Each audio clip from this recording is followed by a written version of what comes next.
The early life of Siddhartha Gautama. The future master was born into the Shakya clan in a small republic nestled in the Himalayan foothills, in a region which at present lies in southern Nepal. His given name was Siddhartha, and his family name Gautama. Legend holds that he was the son of a powerful monarch, but in actuality the Shakyan state was an oligarchic republic, so his father was probably the chief of the ruling council of elders. By the Buddha's time, the Shakyan state had become a tributary of the powerful state of Kosala, which corresponds to present-day Uttar Pradesh. Even the oldest suttas tell us that the infant's birth was attended by various wonders. Soon afterwards, a sage named Asita came to visit the baby, and recognizing on his body the marks of future greatness, he bowed down to the child in homage. As a royal youth, Prince Siddhartha was raised in luxury. His father had built for him 3 palaces, one for each season of the year, and there he enjoyed himself in the company of his friends. At the age of 16, he married his cousin, a beautiful princess named Yasodhara, and lived a contented life in the Shakyan capital, Kapilavastu. During this time, he was probably trained in the martial arts and the skills of statecraft. The questions concerning the purpose and meaning of our lives. However, when he reached his late 20s, the prince became increasingly introspective. What troubled him were the great burning issues we ordinarily take for granted, the questions concerning the purpose and meaning of our lives. Is the purpose of our existence the enjoyment of sensual pleasures, the achievement of wealth and status, the exercise of power, or is there something beyond these, more real and fulfilling? These must have been the questions that rippled across his mind, for we find his own reflections recorded for us in a discourse called The Noble Quest Monks. Before my enlightenment, being myself subject to birth, aging, sickness, and death, to sorrow and defilement, I sought what was subject to birth, aging, sickness, and death, to sorrow and defilement.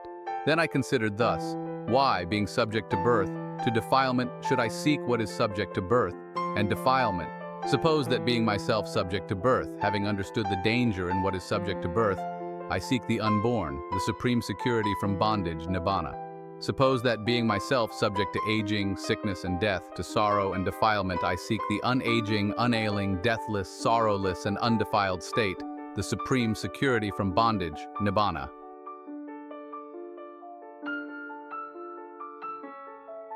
Thus, at the age of 29, in the prime of life, with his parents weeping, he cut off his hair and beard, put on the saffron robes of a mendicant, and entered upon the homeless life of renunciation.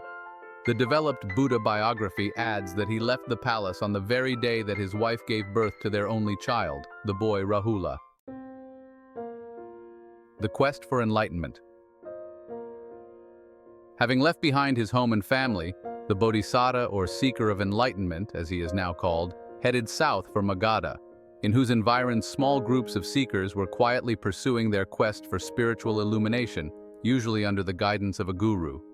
At the time, northern India could boast of a number of accomplished masters, famous for their philosophical systems and achievements in meditation. Prince Siddhartha sought out 2 of the most eminent, Alara Kalama and Udaka Ramaputta. From them, he learned systems of meditation which, from the descriptions in the texts, seem to have been forerunners of Raja Yoga. The Bodhisattva mastered their teachings and systems of meditation, but though he reached exalted levels of concentration or samadhi, he found these teachings insufficient, for they did not lead to the goal he was seeking: perfect enlightenment and the realization of nibbana, release from the sufferings of sentient existence. Having left his teachers, the Bodhisattva adopted a different path, one that was popular in ancient India and still has followers today: the path of asceticism, of self-mortification, pursued in the conviction that liberation is to be won by afflicting the body with pain beyond its normal levels of endurance. For 6 years, the Bodhisattva followed this method with unyielding determination. He fasted for days on end until his body looked like a skeleton cloaked in skin. He exposed himself to the heat of the midday sun and the cold of the night.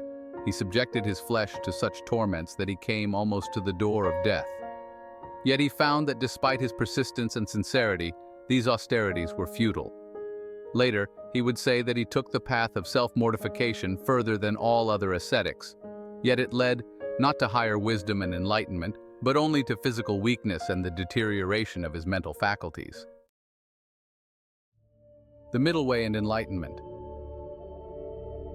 Just then he thought of another path to enlightenment, one which balanced proper care of the body with sustained contemplation and deep investigation. He would later call this path the Middle Way because it avoids the extremes of sensual indulgence and self-mortification. He had experienced both extremes, the former as a prince and the latter as an ascetic, and he knew they were ultimately dead ends. To follow the Middle Way, however, he realized he would first have to regain his strength. Thus, he gave up his practice of austerities and resumed taking nutritious food. At the time, 5 other ascetics had been living in attendance on the Bodhisattva, hoping that when he attained enlightenment, he would serve as their guide. But when they saw him partake of substantial meals, they became disgusted with him and left him, thinking the princely ascetic had given up his exertion and reverted to a life of luxury. Now he was alone, and complete solitude allowed him to pursue his quest undisturbed. One day, when his physical strength had returned, he approached a lovely spot in Uruvela by the bank of the Naranjara River. Here he prepared a seat of straw beneath an asvattha tree, later called the Bodhi tree, and sat down cross-legged, making a firm resolution that he would never rise up from that seat until he had won his goal. As night descended, he entered into deeper and deeper stages of meditation, until his mind was perfectly calm and composed. Then, the records tell us, in the first watch of the night he directed his concentrated mind to the recollection of his previous lives.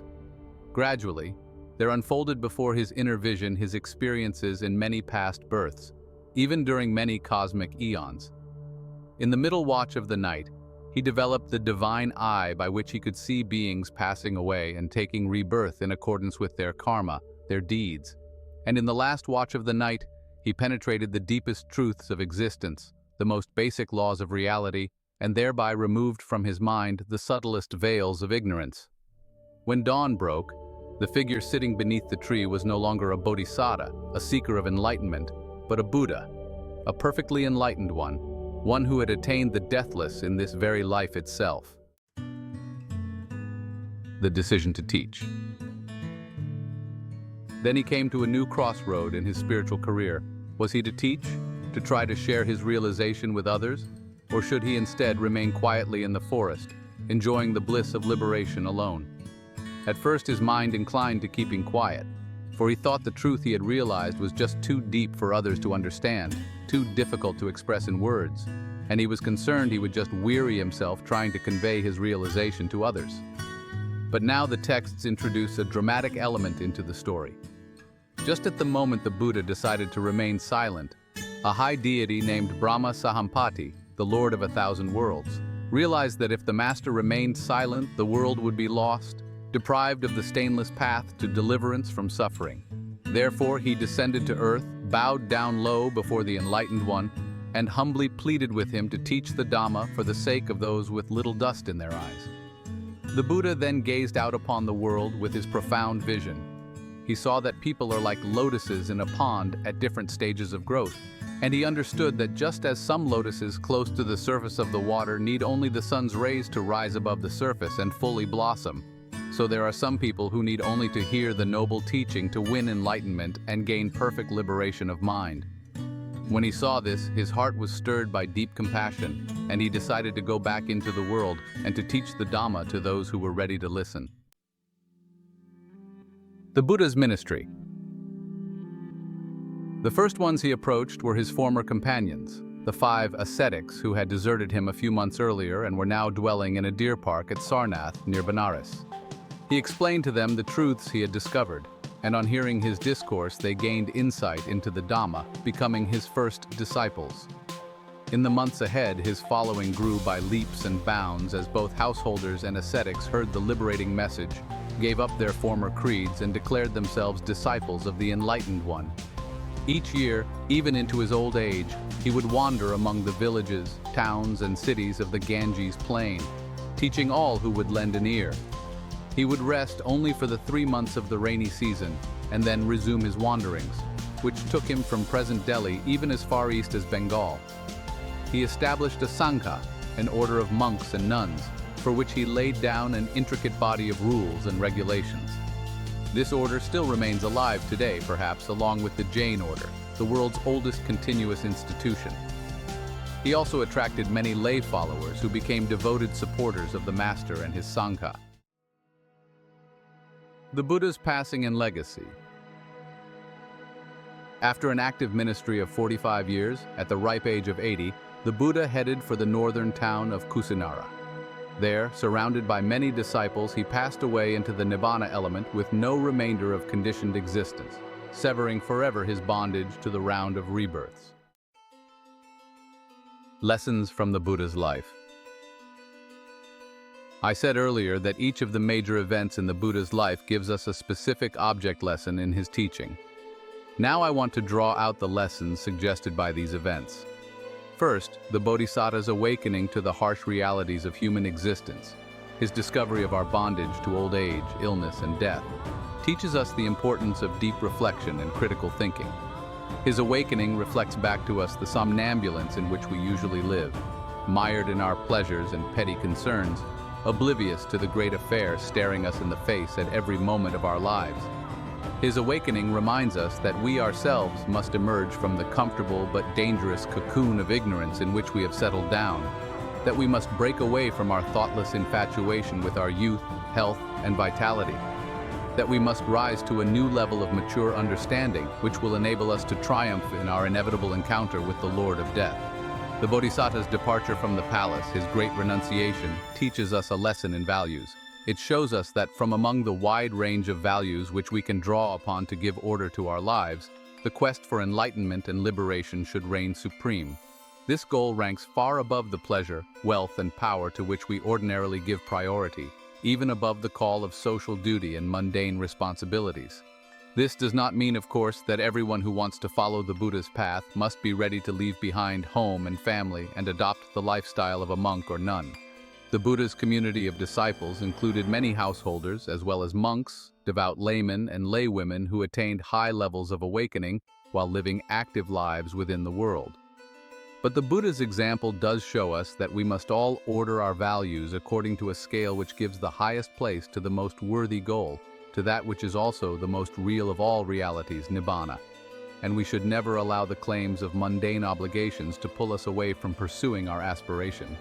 The Bodhisattva's 6 years of struggle shows us that the quest for the highest goal is a strenuous undertaking that calls for deep dedication and unrelenting effort. Fortunately for us, the Bodhisattva found that the practice of self-mortification is a fruitless exercise, and thus we need not follow him in this direction. But his uncompromising pursuit of truth underscores the degree of effort that the quest for enlightenment requires, and those who seek such a goal in full earnestness must be ready to submit to a difficult and demanding course of training. The Buddha's enlightenment teaches us that ultimate wisdom and deliverance from suffering is a real potential inherent in human beings, one we can realize for ourselves without the aid or grace of an external savior. His enlightenment also highlights the ideal of sensible moderation, the middle way, which has characterized Buddhism throughout its long history. The quest for truth may be a difficult undertaking, one which makes harsh demands on us, but it does not ask us to subject ourselves to penance and self-punishment. Final victory is to be won, not by tormenting the body, but by developing the mind, and this takes place through a course of training that balances care for the body with the cultivation of our higher spiritual faculties. The decision the Buddha made after his enlightenment brings home another lesson to us. At this critical juncture, when he was faced with the choice of either keeping his enlightenment to himself or taking up the challenge of teaching others, the mandate of compassion prevailed in his heart. Leaving behind the quietude of the forest, he took upon himself the burden of guiding errant humanity along the path to liberation. This choice has had a tremendous impact on the subsequent development of Buddhism, for throughout its long history, the spirit of compassion has been the heartbeat of the Buddha's dispensation, its innermost animating spirit. It was the Buddha's compassionate example that motivated Buddhist monks and nuns to travel across seas, mountains, and deserts, at the risk of their lives, to share the blessings of the Dhamma with those still lost in darkness. It is this example that inspires many Buddhists today in a wide variety of ways, even when they can express their compassion only in humble acts of kindness and tender concern for those less fortunate than themselves. Finally, the Buddha's passing away, his attainment of final Nibbana, teaches us once again that everything conditioned must perish, that all formations are impermanent, that even the greatest of spiritual masters is no exception to the very law he so often proclaimed. His passing away also teaches us that the highest bliss and peace comes only by relinquishing all, through the stilling of all conditioned things. For this is the final entranceway to the attainment of the unconditioned, the deathless Nibbana.